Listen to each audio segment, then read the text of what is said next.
Before I go on with my speech, I would like to thank the one person who is not in the room, who is Mr. Suranjan Nepal, because most of you might be eager to listen to his speech, but then again, yesterday evening, he backed out because he had a debate.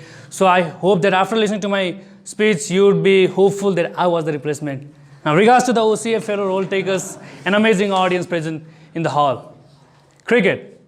Now, cricket is an amazing game. It's not just a game which we play. It's a sport that has a feeling that can unite every nation, right? But then again, what is the impact of it? Because unlike the PDS one, I am not a cricket lover, but then again, I love the essence of cricket that it brings in the global arena. For example, we have seen Fidel Castro pursuing Cuba to play cricket just to oppose USA. We have seen how India and Pakistan use the platform of cricket just to show their anger or just to maintain friendly ties, right? For instance, after the Kashmir attack, we have seen how India threatened not to play the game with Pakistan, and we have also seen China establishing or constructing a cricket stadium in Grenada because Grenada didn't recognize Taiwan. So these are the things that ties countries. But back again, like how did cricket came into existence? What was the actual goal of cricket? We know that cricket began from England, it began from Britain, and Britain tried to incorporate every nation into cricket so that Britain can have a dominance in terms of exchanging their culture, so that they have a dominance over every country. But then again, how did it turned up, right? Then again, India defeated Britain in their own game. So that was a revolution that was brought from the game of cricket. But then again, how did the game lead? Now, what was the actual goal of the cricket? Before it was to dominate. Then again, the goal changed into to unite. The goal changed into to unite different countries into a particular game.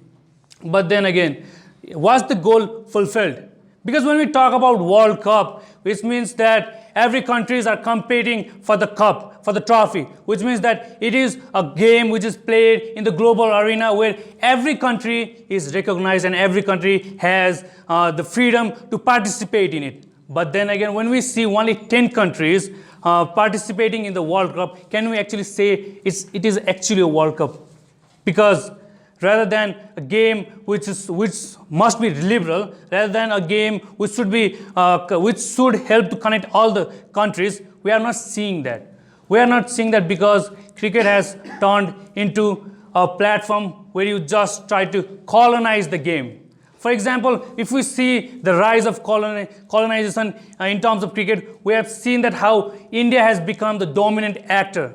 How India has become the dominant actor in cricket. Because there was an instance where India played with Australia, and there was a moment where there was a dispute between Harbhajan Singh and Australian cricketer, and he was the only black cricketer in the team, and Harbhajan Singh tagged that person as a monkey, which was a huge offense. But then again, he got away with it. He got away because India has a dominance over it. And why does India has a dominance? Because India has a huge spectrum of audience. India is the one country which contributes a lot more to cricket than other.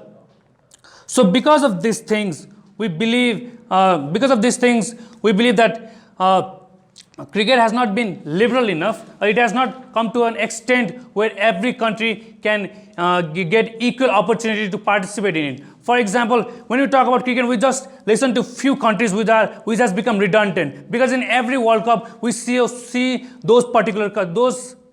For example, England, Australia, India, and all.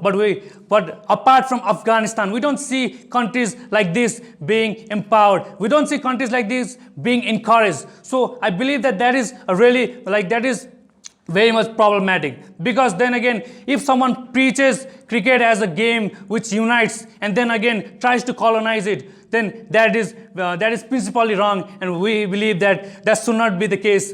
So at the end of the speech, when you listen to my speech, what is the takeaway from my speech?